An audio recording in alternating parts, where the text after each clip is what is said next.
সারদা দেবী তার বৌদিকে নিয়ে এই মন্দিরে এসেছিলেন।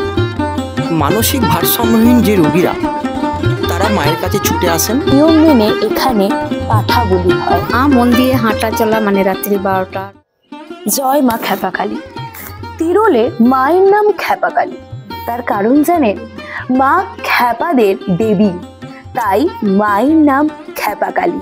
কথিত রয়েছে শ্রীরামকৃষ্ণ পরমহংস দেবের স্ত্রী সারদা দেবী তার বৌদিকে নিয়ে এই মন্দিরে এসেছিলেন, কারণ তার বৌদি মানসিকভাবে ভারসাম্যহীন ছিলেন। মায়ের কৃপায় সারদা দেবীর বৌদিও সুস্থ হয়ে গিয়েছিলেন। আজ কল্পতরু উৎসব দিকে দিকে পালিত হচ্ছে, তাই কল্পতরু উৎসবের দিন এই মাহাত্ম্যর কথা না বললে হয়? অসংখ্য মানসিক ভারসাম্যহীন রোগীর পরিবারের ভরসা হুগলির আরামবাগের তিরোল ক্ষেপাকালী মন্দির। ক্ষেপাকালীর গল্প রয়েছে লেখক বিভূতিভূষণ বন্দ্যোপাধ্যায়ের ছোট গল্পতেও। এই দেবী আসলে সিদ্ধেশ্বরী কালী। তিরোলের চক্রবর্তী জমিদার বাড়িতে এই মন্দির। ক্ষেপাদের দেবী ক্ষেপাকালীর দুপাশে রয়েছে তার দুই সখী ডাকিনী যোগিনী। মা এখানে সদা জাগ্রত। মানসিক ভারসাম্যহীনদের সঙ্গেই মৃগী রোগীরাও এখানে দেবীর কৃপায় সুস্থ হয়ে যান, এমনটাই দাবি করছেন মন্দিরের পূজারী এবং ভক্তরা। সুস্থ হতে গেলে বেশ কিছু ছোটখাটো নিয়ম পালন করতে হয়, আর তার সঙ্গে এখানকার বালা পড়েই সুস্থ হয়ে যান রোগীরা।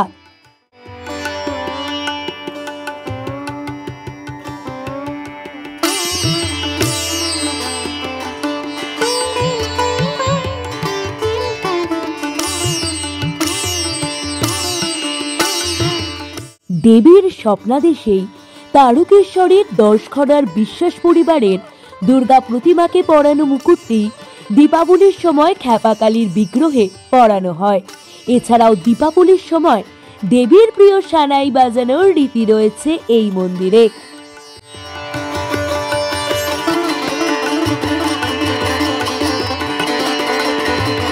তিরোল ক্ষেপাকালী মন্দির এটা ঠিক কত বছরের পুরনো হলো?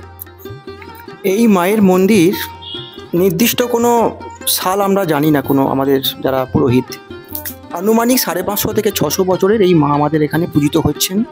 মানসিক ভারসাম্যহীন যে রোগীরা তারা মায়ের কাছে ছুটে আসেন এবং মা তাদেরকে সুস্থ করেন। এছাড়াও বিভিন্ন রোগ ব্যাধি নিয়ে মায়ের কাছে বিভিন্ন মানুষ ছুটে আসেন, মা তাদেরকে কৃপা করেন।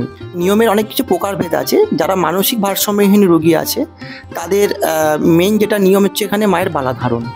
একটি প্রসাদী বালা তার হাতে আমরা পরিয়ে দেব। সেই বালাটি ওর হাতে ধারণ করাবার পরেই সেই রোগ থেকেও আস্তে আস্তে মুক্তি পায়। এখনও পর্যন্ত সেটাই হয়ে আসছে, ওই বালা ধারণ। আর তার সাথে মায়ের কিছু ওই বিল্লপত্র স্নানজল খেতে বলি নিয়মিত।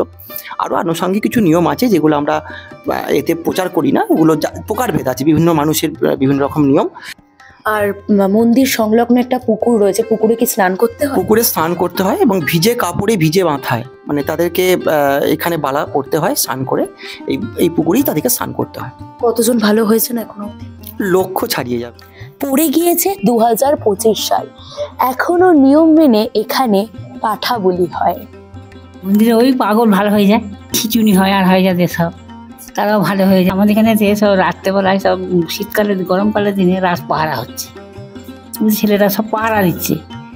আর এই সময় দেখছি একটা মেয়ে সে সোজা চলে যাচ্ছে, হাতটা নিকট তুলে, ছেলেগুলো পেছু নিয়েছে।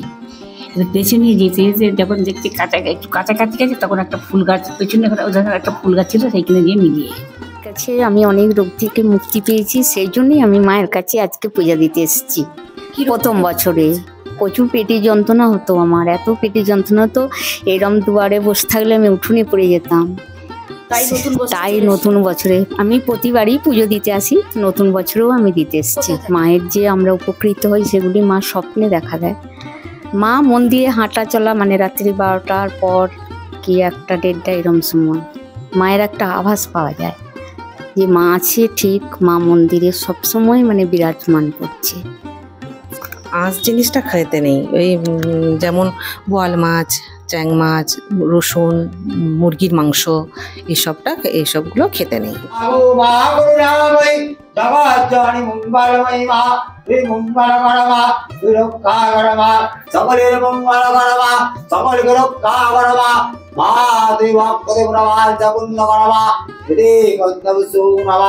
ওম ক্রিং মহাকাল ভৈরবসৈকা শিবা সিদ্ধেশ্বরী কালিকা ওই নমঃ।